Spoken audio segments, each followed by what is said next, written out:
ആർട്ട്കഫയുടെ പുതിയൊരു വീഡിയോയിലേക്ക് എല്ലാവർക്കും സ്വാഗതം. സന്ദീപ്. അപ്പോൾ നമ്മളിപ്പോൾ വാഗമണ്ണിലെ പൈൻ ഫോറസ്റ്റിലാണ് നിൽക്കുന്നത്. അതിമനോഹരമായ കാഴ്ചകൾ പകർത്താമെന്ന് വിചാരിച്ച് കയറിയതാണ്. പക്ഷേ ഇവിടെ ജനത്തിരക്ക് കിട്ടില്ല.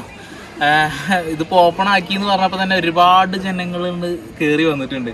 നമ്മൾ ഇത്ര ആളെ പ്രതീക്ഷിച്ചിട്ടൊന്നുമില്ല. ഒരു കൊറോണയും കാര്യമൊക്കെ ആയിട്ട് കൂടി ജനങ്ങൾ അത്യാവശ്യമുണ്ട്. പിന്നെ കോമഡി എന്ന് വെച്ചാൽ ഇതിനുള്ളിലോട്ട് കയറുമ്പോൾ ക്യാമറ കൊണ്ടുവരാൻ പാടില്ല. ക്യാമറ 500 രൂപയൊക്കെയാണ് ഇത് വരുന്നത്. അപ്പോൾ ഈ ഐഫോണും സ്മാർട്ട് ഫോണൊക്കെ ഉള്ള ഈ കാലഘട്ടത്തിൽ നമുക്ക് ഈ ഒരു ക്യാമറനെ ഡിപ്പെൻഡ് ചെയ്യേണ്ട കാര്യമൊന്നുമില്ലല്ലോ. അതുകൊണ്ട് നമ്മൾ വ്ളോഗ് ചെയ്യേണ്ട സ്ഥലത്ത് നമ്മൾ വ്ളോഗ് ചെയ്യും. കാരണം നമ്മൾ നമ്മളെ വ്യൂവേഴ്സിന് സ്ഥലങ്ങൾ കാണിച്ചു കൊടുക്കണം എന്നുള്ളൊരു ഒറ്റ ആഗ്രഹം കൊണ്ടാണ് വാഗമൺ വന്നിട്ടുള്ളത്. അപ്പോൾ വാഗമണ്ണിൽ പൈൻ ഫോറസ്റ്റ് ഒന്ന് കവർ ചെയ്യണ്ടായിരുന്നു. പൈൻ ഫോറസ്റ്റ് അധികം കാണാനെന്താ വെച്ചാൽ വലിയ മരങ്ങൾ, കാറ്റാടി മരങ്ങൾ, കാറ്റിൻ്റെ വിസിൽ നാദങ്ങൾ, ഇതൊക്കെയാണ് ഉള്ളത്. അപ്പോൾ ജസ്റ്റ് ഒന്ന് കാണാം, അത്രേ ഉള്ളൂ.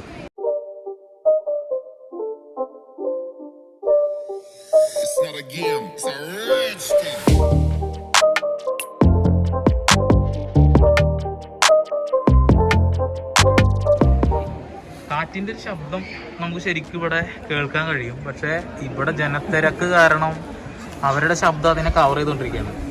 ആള് കൂടുതലാവുമ്പോൾ ചേര ചാവൂലെന്നോ പാമ്പ് ചാവൂലെന്നുള്ള ഒരു സംഭവം ഉണ്ടല്ലോ, അതന്നെ അവസ്ഥ.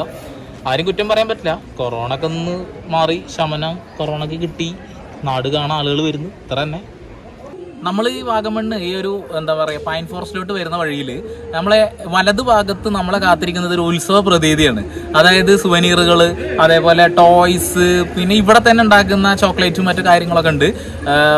അങ്ങനെ അതറിയാം, നമുക്കിവിടെ വരുമ്പോൾ ഒരു ഭയങ്കര പ്ലസന്റ് മൂഡാണ്, ഒരു ഉത്സവ പ്രതീതി തന്നെയാണ് പറയാം. കുറേ ആളുകൾ താഴത്ത് അവർ ചെറിയ സ്പീക്കർ സിസ്റ്റം ഒക്കെ കൊടുത്തിട്ട് പാട്ടൊക്കെ വെച്ചിട്ട് കേട്ടോണ്ടിരിക്കുന്നുണ്ട്. സത്യത്തിൽ അതിൻ്റെ ആവശ്യമില്ല. കാരണം പ്രകൃതിയുടെ ഒരു സൗന്ദര്യം ആസ്വദിക്കാൻ വന്നിട്ട് നമ്മൾ മറ്റുള്ള ഒരു ലഹരിയിലോട്ട് പോകുന്നത് ശരിയാണെന്ന് എനിക്ക് തോന്നുന്നില്ല. സംഭവം മ്യൂസിക്കിനെ നമ്മൾ വെറുക്കുന്നില്ല, മ്യൂസിക് ഭയങ്കര ഇഷ്ടമാണ്. പക്ഷേ ഈ ഒരു നാച്ചുറൽ മ്യൂസിക് ഉണ്ടല്ലോ, അത് കിള്ളിപ്പോയ സാധനമാണ്, കിടിലൻ സാധനമാണ്. ഒരു വിസിൽനാഥ എപ്പോഴും ഉണ്ടാകും ഇവിടെ. പക്ഷേ ഞാൻ പറഞ്ഞില്ലേ, നിർഭാഗ്യവശാൽ ജനങ്ങളുടെ ആ ഒരു തിരക്ക് മൂലം നമുക്കത് കിട്ടിയിട്ടില്ല. എന്തായാലും ഒരുപാട് ആളുകളും ഒക്കെ ഉണ്ട് ഇവിടെ. നമുക്ക് പരമാവധി കൊറോണയും കാര്യങ്ങളൊക്കെയാണ്. ഇനി കുറേ മാസ്ക് ഒക്കെ ഇട്ടിട്ട് ചെയ്യാന്നുള്ള പ്ലാനാണ്.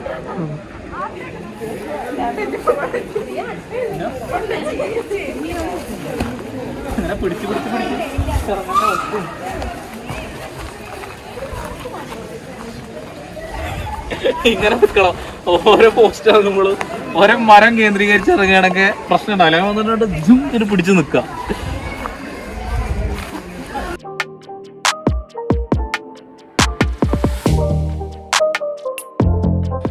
നമ്മൾ ഏതൊരു വലിയ മലഞ്ചെരുവിലെ ഒരു കുത്തനുള്ള ഒരു ഭാഗമായിട്ടാണ് നിൽക്കുന്നത്.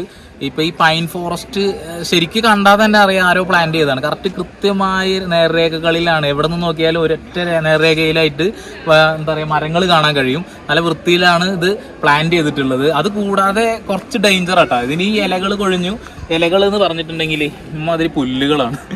ഇതിൻ്റെ മുകളിലൊന്ന് ചവിട്ടി സ്ലിപ്പായിട്ടുണ്ടെങ്കിൽ പിന്നെ നോക്കണ്ട, കീഴേറ്റ അടിയിലേ എത്തുള്ളൂ. കാരണം വഴുക്കുന്നുണ്ട്. അതുപോലെ ഗ്രിപ്പൊക്കെ ഉള്ള നല്ല ബ്രാൻഡ് ഷൂസൊക്കെ ഇട്ട് പോരുക. അപ്പോൾ അല്ലാണ്ട് പ്രശ്നമൊന്നുമില്ല. കുറേ ആൾക്കാർ അവിടെയൊക്കെ വഴുക്കി വീഴാനൊക്കെ പോകുന്നുണ്ട്. അപ്പോൾ ഇത് അതിമനോഹരമായിട്ടുള്ളൊരു കാഴ്ച തന്നെയാണ്. കാറ്റും തണുപ്പൊക്കെ ഇങ്ങനെ വന്ന് തുടങ്ങിയിട്ടുള്ളൂ. അപ്പോൾ എന്തായാലും നമുക്ക് ഇവിടെ കാണാനുള്ളത് ഇതാണ്, ഇത്രയേ ഉള്ളൂ. പക്ഷേ നമ്മളെ നാട്ടിലൊരിക്കലും കാണാൻ കഴിയില്ലല്ലോ. അപ്പോൾ അതുകൊണ്ട് നമ്മളിതൊക്കെ ഒന്ന് എക്സ്പ്ലോർ ചെയ്യാം അല്ലേ.